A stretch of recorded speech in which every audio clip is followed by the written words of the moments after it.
Pawan Kumar. I am coming from 4th class. Hi friend. Hi. నేను ఒక విషయం అడుగుదామని వచ్చాను. నాకు ఒక డౌట్ ఉంది, ప్లీజ్ క్లియర్ చేస్తారా? Okay dear, I will get clear. నాకు ఆగస్ట్ 15th జరుపుకునే స్వాతంత్ర దినోత్సవం గురించి బాగా తెలుసు, కానీ ఈరోజు జరుపుకునే గణతంత్ర దినోత్సవం గురించి అంత సరిగా నాకు తెలియదు. కాబట్టి పవనన్న, నాకు గణతంత్ర దినోత్సవం గురించి చెప్పగలవా? సరే హర్ష, నేను నా ఫ్రెండ్స్ గణతంత్ర దినోత్సవం గురించి వివరంగా చెప్తాం. Come on friends. Hi, this is M. Venu. I am coming from 4th class. Hi, this is E. Ravi Verma. I am coming from 4th class. Hi, this is CH Divya. I am coming from 4th class. Hi, this is K. Saya Aslesha. I am coming from 3rd class. నేను గణతంత్ర దినోత్సవం యొక్క చరిత్రను చెప్తాను. వేణు గణతంత్ర దినోత్సవ ప్రాముఖ్యత ఏంటో చెప్తాడు. రవి గణతంత్ర దినోత్సవ నియమాలు చెప్తాడు. దివ్య ఆగస్టు 15 మరియు జనవరి 26 మధ్య ఉన్న వ్యత్యాసం చెప్తుంది. ఆశ్లేష గణతంత్ర దినోత్సవం ప్రధాన థీమ్ని చెప్తుంది. నేను గణతంత్ర దినోత్సవ చరిత్రను చెప్పబోతున్నాను.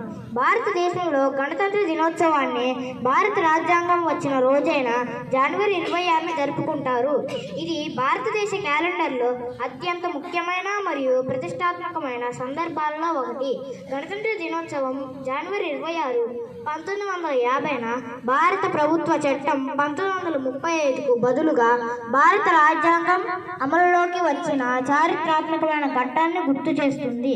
రాజ్యాంగాన్ని ఆమోదించడం ద్వారా దేశం బ్రిటిష్ పాలనలో ఉన్న దేశం నుండి సార్వభౌమ ప్రజాస్వామ్య సూత్రాల పట్ల నిబద్ధతకు నిదర్శనం. జనవరి 26 రిపబ్లిక్ డే అనేది భారతదేశం యొక్క గొప్ప చరిత్ర మరియు ప్రజాస్వామ్య సూత్రాల పట్ల నిబద్ధతకు నిదర్శనం. గణతంత్ర దినోత్సవాన్ని జనవరి 26నే జరుపుకోవడానికి చారిత్రకమైన కారణం ఉంది. 1930లో భారత జాతీయ కాంగ్రెస్ పూర్ణ స్వరాజ్యాన్ని ఆ రోజే ప్రకటించుకుంది. అందుకు సంపూర్ణ స్వరాజ్యమైన రాజ్యాంగాన్ని అమలు ఈ రోజున చేయాలని నిర్ణయించింది. అసలు గణతంత్ర దినోత్సవం అంటే గణం అంటే జనం, తంత్రం అంటే దానిచ్చే నడుపబడే వ్యవస్థ. మొత్తంగా గణతంత్ర దినోత్సవం అంటే ప్రజలిచే ఎన్నుకోబడిన వారిచే అని అర్థం.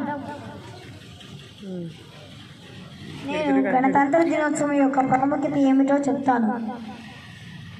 గణతంత్ర దినోత్సవం యొక్క ప్రాముఖ్యత ఏమిటంటే, ఇది భారతదేశం సార్వభౌమ సర్వసత్తాక ప్రజాస్వామ్య లౌకిక గణతంత్ర రాజ్యాంగం ఆవిర్భవించిన రోజుకు జ్ఞాపకార్థం.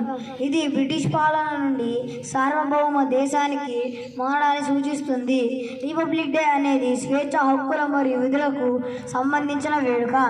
భారతదేశం యొక్క గొప్ప సాంస్కృతిక వారసత్వంతో పాటు దాని సైనిక బలాన్ని ప్రపంచానికి ప్రదర్శించాల్సిన తరుణం కూడా ఇదే. నేను గణతంత్ర దినోత్సవం యొక్క నియమాలు చెప్తాను. భారత రాజ్యాంగం కేవలం కాలిగ్రాఫ్ చేయబడింది, ముద్రింపబడలేదు. ఇప్పటి వరకు 1000 కాపీలు మాత్రమే రాయబడ్డాయి.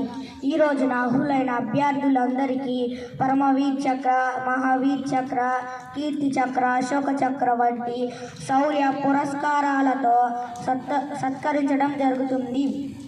భారత రాజ్యాంగం ప్రపంచంలోని అత్యుత్తమ రాజ్యాంగాలలో ఒకటిగా పరిగణించబడుతుంది. ఎందుకంటే 2018 వరకు కేవలం 102 సవరణలు మాత్రమే జరిగాయి. ఇది బలమైన రాజ్యాంగాలలో ఒకటిగా నిలిచింది. నేను ఆగస్టు 15 మరియు జనవరి 26 మధ్య వ్యత్యాసం చెప్తాను. ఆగస్టు 15 మరియు జనవరి 26న 2 జాతీయ పండుగలు అయినప్పటికీ వాటిని జరుపుకునే విధానంలో తేడా ఉంది. ఆగస్టు 15, జనవరి 26 తేదీలలో దేశవ్యాప్తంగా జెండా ఎగురవేయడం జరుగుతుంది. స్వాతంత్ర దినోత్సవం సందర్భంగా కింది నుంచి తాడుతో లాగి జెండా ఎగురవేస్తారు. కానీ జనవరి 26న గణతంత్ర దినోత్సవం సందర్భంగా పై భాగంలో మాత్రమే కట్టి జెండా ఆవిష్కరణ చేస్తారు. నేను గణతంత్ర దినోత్సవ ప్రధాన థీమ్ని చెప్తాను.